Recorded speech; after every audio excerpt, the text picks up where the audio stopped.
கர்த்தருடைய பரிசுத்த நாமத்திற்கு மகிமை உண்டாவதாக. இன்றைய வசனம் சங்கீதம் 91. உன்னதமானவரின் மறைவில் இருக்கிறவன் சர்வ வல்லவரின் நிழலில் தங்குவான். சங்கீதக்காரன் எழுதியிருக்காரு, உன்னதமான மறைவில் இருக்கிறவன் சர்வ வல்லருடைய நிழலில் தங்குவான். அப்போது தாவீது கர்த்தரை தான் எல்லாமே, என் அடைக்கலம் ஆண்டவர் தான், என் கோட்டை அவர் தான், என் தெய்வம் அவர் தான், நான் நம்பி இருக்கிறவர் அவர் தான். அப்போ ஆண்டவரை எல்லாவற்றுக்கும் எல்லாமா ஆண்டவரை முன்பாக வச்சுருந்தார் தாவீது. அப்போ யாருக்கு அவர் நிழலாக இருப்பாருன்னு சொல்லி நம்ம பார்க்கும்போது, அந்த உன்னத மாணவருடைய மறைவில் யார் இருக்கிறாங்களோ, அப்போது சர்வ வல்லருடைய நிழலில் தான் நமக்கு பாதுகாப்பு. அப்போ உன்னதமான மறைவில் இருக்கிறவன் தான் அவர் நிழலில் தங்க முடியும். நீ ஆண்டோடைய மறைவில் இல்லாமல் நீ எப்பவுமே நிரந்தரமாக இருக்கணும். நிரந்தரமாக ஆண்டுடைய மறைவில் இருந்தால்தான் நமக்கு பாதுகாப்பு. அவருடைய பிரசன்னம் தான் நமக்கு பாதுகாப்பு. ஆனால் நம்ம நிரந்தரமாக இல்லாமல் வந்துட்டு போகிறவங்க தான் நமக்கு பாதுகாப்பு இருக்காது. அப்போ அவருடைய மறைவில் நாம் இருக்கிறோமா, உன்னதமான தேவனுடைய மறைவில் நாம் இருக்கிறோமா நம்ம ஆராய்ந்து பார்க்கணும். அப்படிப்பட்டவன் தான் ஆண்டோடைய நிழலில் தங்க முடியும். அவருடைய நிழலில் தான் நமக்கு பாதுகாப்பு இருக்குது. அவருடைய நிழலில் தான், ஆண்டோடைய நிழலில் இருக்கும்போது, சர்வ வல்லருடைய நிழலில் இருக்கும்போது நம்மளை எதுவும் தொடாது. புயலோ வெள்ளமோ பூகம்பமோ பிரச்சனையோ போராட்டங்களோ எதுவுமே நம்மளை தொடாது. ஏன்னா நம்ம இருக்கிறது அவருடைய நிழலுக்குள்ளே இருக்கிறோம், சர்வ வல்லருடைய நிழலுக்குள்ளே இருக்கிறோம்.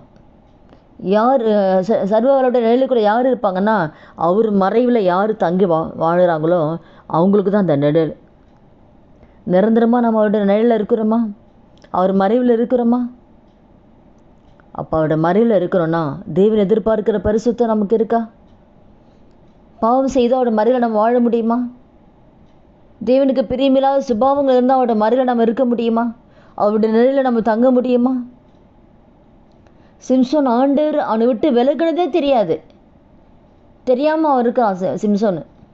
அப்போ அவன் பாவம் செய்யும்போது ஆண்டவர் விளைகிறார், ஆவியானவர் விளைகிறாரு, போனதே அவனுக்கு தெரியல. அப்போ நம்முடைய வாழ்க்கையில் பாவம் இருக்கும்போது, தேவனுக்கு பிரியமில்லாத சுபாவங்கள் இருக்கும் பொழுது ஆண்டவர் எப்படி நமக்குள்ளே வாசம் பண்ணுவார்? அப்போ ஆண்டோட நிழலில் நம்ம எப்படி இருக்க முடியும்? அவரோட மறைவில் எப்படி நம்மால் இருக்க முடியும்? எப்படி நமக்கு பாதுகாப்பு இருக்கும்? நம்ம படிச்சிடறோம், உன்னதமான மறைவில் இருக்கிறவன் சர்வ நிழலில் தங்குவான். நம்ம படிக்கிறோம், அதை படிக்கிறோமா, நம்முடைய வாழறோமா?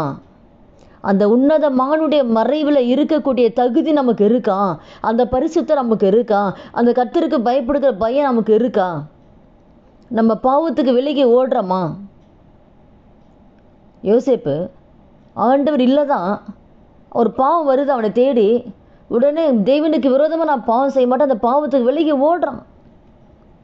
ஆனால்தான் ஆண்டோடைய பாதுகாப்பு அவனுக்கு இருக்குது. அவன் வெட்கப்படவே இல்லை. அந்த நேரம் வெட்கப்பட்டிருந்தாலும் ஆண்டவர் உயர்த்துறாரு.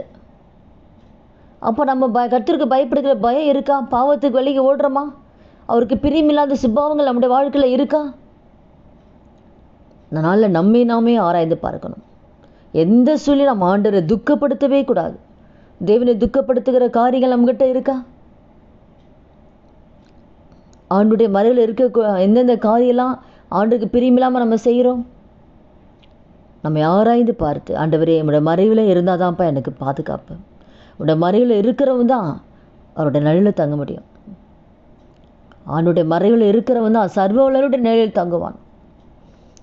ஆண்டவரே உங்கள் மறைவில் நான் எப்பொழுதும் இருக்கணும். ஆண்டவரே நமக்கு பிரியமில்லாத என்னென்ன காரியம் வாழ்க்கையில் இருந்தாலும் அதெல்லாம் என்னை விட்டு எடுத்துருங்கப்பா.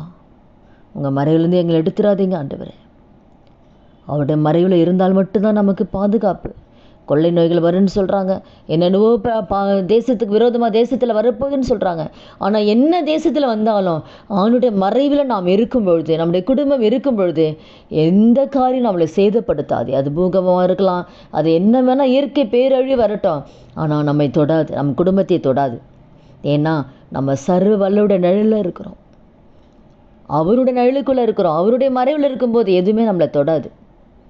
நாளில் கூட அந்த வார்த்தை கேட்குற ஒவ்வொருத்தர் வாழ்க்கையிலே, ஆண்டவரே உமது மறைவில் நான் இருக்கேன், உமது நிழலில் நான் இருக்கேன், என்னை மாற்றுங்கப்பா. எந்த காரியமுக்கு பிரியமில்லை ஆண்டவரே, என்னை மாற்றுங்க. தேவன் எதிர்பார்க்கிற அன்பு இருக்கா? பொறுமை இருக்கா? சாந்த குணம் இருக்கா? நன்மை செய்யக்கூடிய இருதயம் இருக்கா? ஒவ்வொரு காரியமும் கர்த்தருக்கு பிரியமாக நம்ம வாழ்கிறோம் என்று நம்மை நாமே ஆராய்ந்து பார்த்து நம்ம ஒப்பு கொடுக்கும்போது, கர்த்தருக்கு பிரியமாக நம்ம வாழும்போது, நிச்சயமாக கர்த்தர் நம்மையும் நம்முடைய குடும்பத்தையும் அவருடைய மறைவில் வைத்து சர்வ வளருடைய நிழலில் வைத்து தேவன் பாதுகாப்பார்.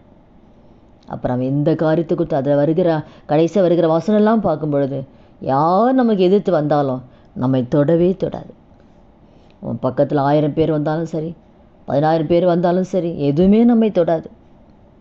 ஏன்னா அவர் நிழலில் நம்ம இருக்கிறோம். தானமே நாம் ஒப்பு கொடுக்கலாமா? துதிகள் மத்தியில் வாசம் செய்ய நல்ல தகப்பனே, இயேசுவின் நாமத்தினுடைய சமூகத்தில் வருகிறோம் அப்பா. இந்த நாளிலும் கர்த்தாவே தயவாய் ஆண்டு எங்களை இந்த வார்த்தை கேட்குற ஒவ்வொருத்தரும் கரத்தில் ஒப்பு கொடுக்குறோம். உங்களுடைய சமூகத்தை விட்டு நாங்கள் வந்து விடக்கூடாதப்பா. அடிக்கடி வந்து போல நாங்கள் இருக்கக்கூடாது ஆண்டவரே. அப்பா எப்போதும் அது மறைவில் இருக்கக்கூடிய கிருபை எங்கள் ஒவ்வொருத்தருக்கு கர்த்த கொடுங்க. உமக்கு பிரியமாக வாழ, பரிசுத்தமாக வாழ்ந்து அது மறைவில் உங்களுடைய நிழலில் எப்பொழுதும் தங்கியிருக்கக்கூடிய கிருபை கொடுத்து எங்களை நடத்துங்க. இயேசுவின் நாமத்தில் ஜெபிக்கிறோம் நல்ல பிதாவே, ஆமென். கர்த்தர் நாமத்துக்கு மகிமை உண்டாவதாக.